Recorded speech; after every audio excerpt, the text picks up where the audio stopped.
Peut-être on revient à un autre moment alors. Non, je sais plus de quoi on voulait parler. De l'intoxication au monoxyde de carbone. Exactement. Parce qu'en hiver, ça c'est un problème qui est majeur et tu envoies en consultation ou pas? J'en vois pas, parce que quand il y a une intoxication au monoxyde de carbone, ça finit à l'hôpital. Oui, mais ça donne mal à la tête.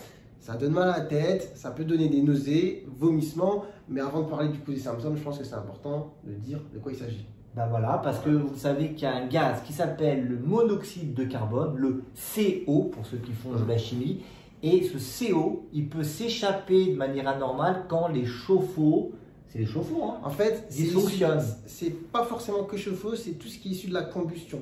À partir du moment où il y a quelque chose qui va brûler, il va avoir justement du CO qui va être émis. Donc ça peut être du bois, ça peut être le fuel que vous mettez dans un poêle, mais ça peut être tout simplement, parfois, vous savez, chez certaines personnes, on dit « Ah, il fait un petit peu froid, allez, je vais allumer la gazinière pour chauffer un petit peu la salle. » Là, il y a de la combustion, donc potentiellement une production de CO. Et en fait, quand on produit ce gaz, alors après, on peut en faire une intoxication. Pourquoi? Parce qu'en fait, il va avoir une forte affinité avec l'hémoglobine. Donc l'hémoglobine, c'est ce qui va composer justement nos globules rouges et qui va permettre de conduire l'oxygène dans le sang. Sauf que si l'hémoglobine est saturée en CO, on ne s'oxygène plus.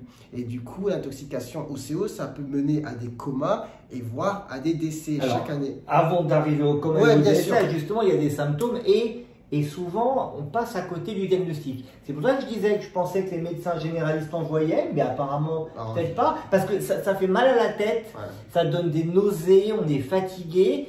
Et si on n'y pense pas, on passe à côté du diagnostic pendant plusieurs jours. On peut passer, mais après, en fait, l'intoxication, à partir du moment, je pense, où elle s'installe, ça peut être très, très rapide. Du coup, et souvent, en plus, ce qui est typique de cette intoxication, c'est qu'elle est collective.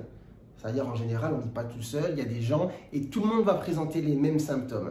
Après, en général, ça va très vite. Ce qu'il faut savoir, c'est que si vous êtes justement dans un appartement, une maison, pas bien aérée, avec un matériel de chauffage qui est assez vétuste, voilà, c'est plus ou moins, il y a un risque de faire ce genre de soucis durant l'hiver. Donc là, peut-être qu'on va parler un petit peu de ce qu'il faut faire.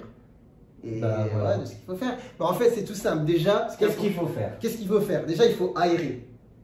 D'accord, il faut aérer, même s'il fait froid, de temps en temps, ouvrir un petit peu la fenêtre.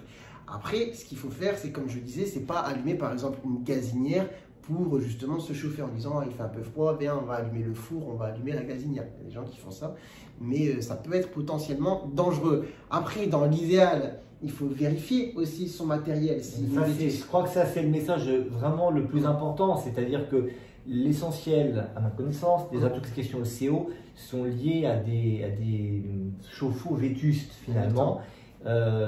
Évidemment, ou un incendie, il y a un incendie, mais on parle des situations normales.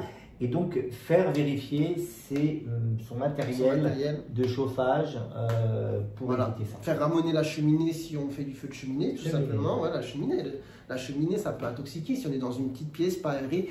Surtout, ne pas aussi boucher, vous voyez, les bouches d'aération. Souvent, on dit, c'est source de courant d'air, etc. Donc, on va mettre de la mousse, du coton, etc. pour boucher. C'est le truc à pas faire. Si c'est là, justement, c'est une mesure de sécurité. Donc voilà, il y a pas mal de petites mesures, c'est vraiment technique, on va dire environnementale dans l'endroit où vous habitez, pour faire en sorte qu'il n'y ait pas d'intoxication. Donc vérifier le matériel, aérer, ne pas boucher, essayer de ne pas faire justement de feu dans un espace confiné. Tout ça, ça joue. Et même la voiture, si vous avez une voiture par exemple dans un garage, il ne faut pas laisser le moteur allumé parce que ça va dégager du CO qui va rester confiné à l'intérieur du garage sans forcément d'aération. Pour peu que vous êtes là en disant allez je fais du bricolage, voilà, vous pouvez vous intoxiquer. Voilà, donc vous avez compris ce qu'il faut faire pour éviter l'intoxication au CO. On continue ou... Bon, je pense qu'on a assez parlé, 6 minutes, on a bien parlé. Donc c'était un petit conseil santé pour cette fin d'année avec Boris de Pums.